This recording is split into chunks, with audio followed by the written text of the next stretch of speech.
It was tempted at tempting, cricket at Bald Dragon, sticking at Street Martin, and killed at Mertonstein. This story began with a competition, a legend, an inspiration and a tragedy. And after 2 years of often very hard work, we will see the fruition of a dream when the artist's sculpture is installed in the Murray Gate.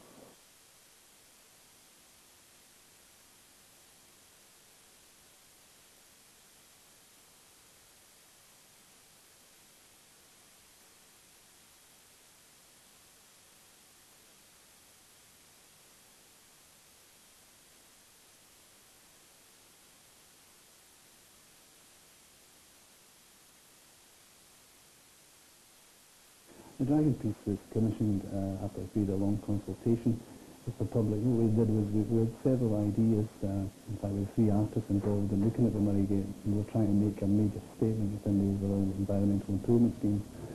The dragon and other ideas were exhibited in various parts of the city to sort of inform the public of the kind of ideas that we were thinking of, and they certainly seemed to be favourably received. As I say, 3 artists were commissioned to design, and Alistair Smarts was the one that we chose to do. We felt would be the most popular, in fact, and the most successful statement we could make in the Murray Gate, and I believe that's the case.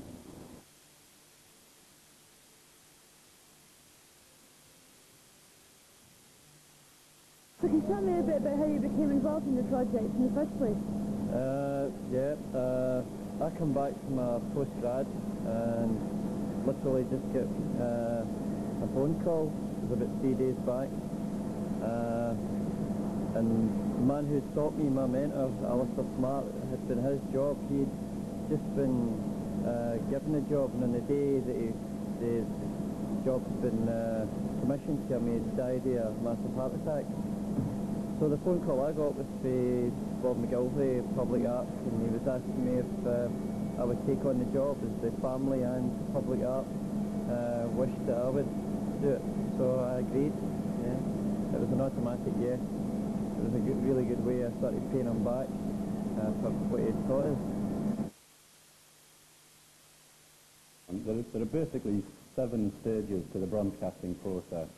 The first stage is to take the artist's original model and produce a mould from this. We do this using rubber and plaster. The rubber is there to pick up the surface texture and detail from the original, and the plaster is there to take up the shape and form. Stage 2 involves producing a wax positive from the mould that we've made. We do this by initially painting in very hot wax onto the surface of the rubber, putting the mould together and filling the whole mould cavity with cooler wax, allowing it to build up a thickness against the rubber. This gives us a wax which is hollow, roughly around about 1/8 of an inch thick, an exact copy of the artist's original. Why a dragon? Can you tell me a bit about the relevance to Dundee? Supposedly the last dragon to be killed was killed in Dundee. Farmer has 9 daughters, sent them up each daughter for water to one of the 9 wells. None of them come back. He goes in search of them, finds them dead, and a dragon there.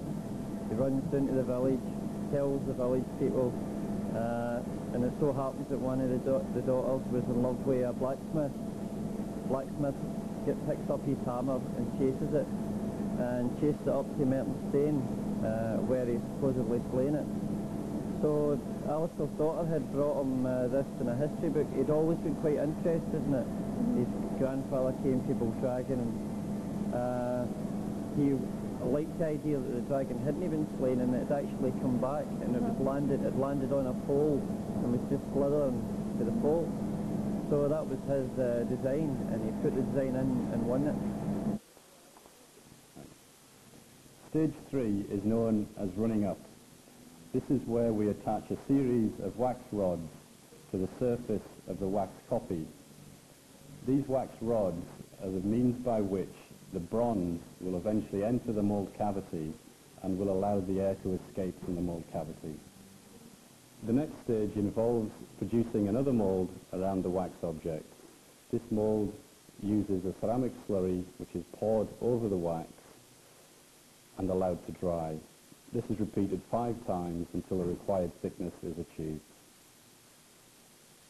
The Dundee Public Art Programme started off in 1982. In fact, it was then the Black Ness Public Art Programme, which was a rundown area, an industrial area of Dundee, which a group of artists got together along with the Scottish Development Agency and the 2 local authorities and got themselves involved in environmental improvement schemes. That ran to about 16 projects altogether over a 3-year period. And after the success of Black Ness, it was decided that we would look at the whole of Dundee. In fact, we've been doing that ever since. The Dragon piece is only one of several major commissions we intend to take to the city centre over the next few years. We'll continue to work closely with the Dundee Partnership for these major environmental schemes, which will include major sculptures for the city centre. This will continue to make Dundee's public art programme still one of the biggest in the country. At the 5th stage, the ceramic shell mould is placed into a kiln and the wax is burnt out. At the same time, the ceramic shell is fired to a pot-like material. Once the ceramic shell mould has been fired and all the wax is removed, the mould is now ready for the bronze to be poured. The bronze is poured into the ceramic shell mould at a temperature of around 1130 degrees C. The 6th stage involves removing the cast bronze from its mould. The mould is broken open and the ceramic shell is chipped away, revealing the now cast bronze. After this, the runners and risers that were attached in the wax now have to be cut off and filed and chased back. The bronze pieces are then ready for welding together. What do you think of the idea of public art generally? Do you think it's a good idea and it should be, there's be more interest taken in it? I feel public art should include people. That's the whole idea for me. Otherwise, I don't think I would want involved.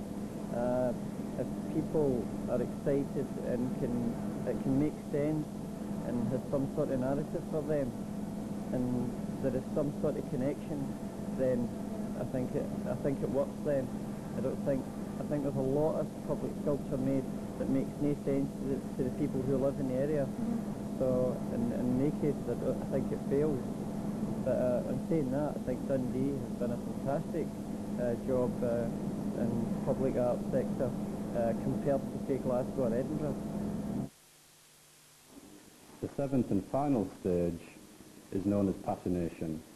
We now, having welded and chased all the bronze pieces together, apply various chemicals to the surface of the bronze to achieve a colour.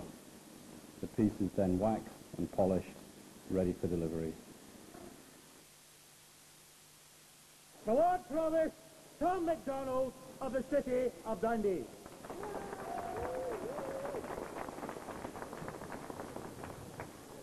Ladies and gentlemen, the key to the modern Murray Gate is that redevelopment has been achieved without sacrificing any of the street's original and much-loved character. In creating the Dragon, Mr. Smart's former student, Tony Morrow, has both honoured his teacher and our city with a work of art which would grace any gallery. It is a matter for great pleasure that this sculpture will not in fact be locked away in a gallery, but will occupy pride of place in the city's major shopping street for all of us to share and enjoy every day of the year. Public art is now becoming an integral part of Dundee life, and whether you love it or hate it, you certainly can't ignore it, because once in place, it simply won't go away.